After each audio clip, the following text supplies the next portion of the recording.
ธีปิดการอบรมฮัดแอบการทหารการเมืองให้กองห้อยกองร้อนบ้านเรียบตามชายแดนทิศตะวันตกที่ขึ้นกับกองบัญชาการทหารเมือง2คอนแขวงสวรรณเขตไม่ได้จัดขึ้นในตอนเช้ามื้อนี้วันที่23กันยายนปี2025นี้อยู่ที่สนามห้วยละคือจุดเชื่อมต่อเขตชายแดนระหว่างเมือง2คอนกับเมืองท่าปะคองแขวงสวรรณเขตโดยได้รับเกียรติเข้าร่วมจากท่านคำพันธ์อิทวงศ์รองเลขาพรรคเมืองประธานคณะกรรมการปกครองเมือง2คอนท่านปโทแสงตะวันใจวงศารองหัวหน้าหอกเสนาธิการทหารแขวงสวรรณเขตมีทางคณะพักคณะบัญชากองบัญชาการทหารเมืองบรรดาทานตั้งในทางคณะพักคณะหอการอำขางเมืองคณะพักคณะบัญชากองพัฒนาที่4กองพัฒนาที่5กองห้อยเอกราช326กองห้อยเอกราช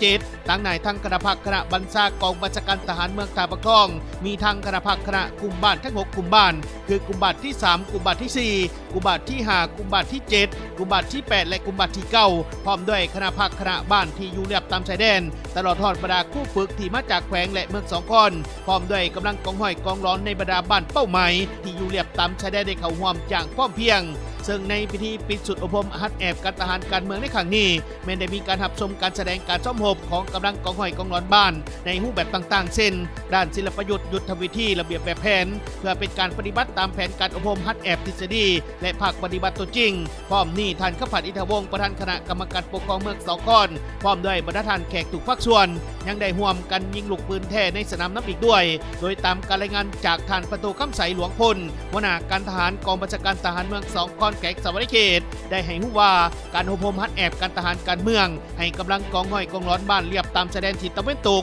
ประจำปี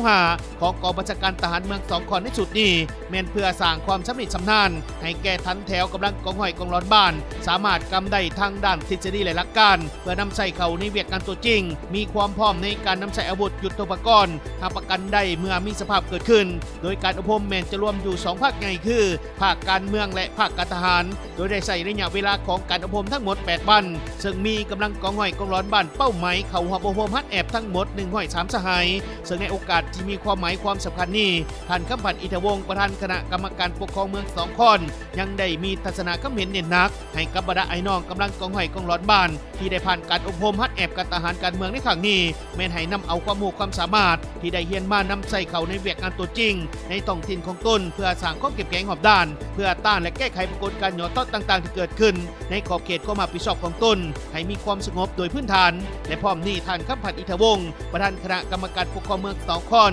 ซึ่งตั้งในทั้งคณะพักคณะปกครองเมืองยังได้นำเอาเงินสดจำนวน2ล้านกีบมอบให้กับทางคณะพักคณะบัญชากองบัญชาการทหารเมือง2คอนเพื่อประกอบส่วนสุกหนูเขาในบันสุดอบรมฮัดแอบการทหารการเมืองให้กำลังกองห้อยกองร้อนบ้านเรียบตามชายแดนทิศตะวันตกประจำปี2025ของกองบัญชาการทหารเมือง2คอนแขวงสวรรณเขตถึงอีก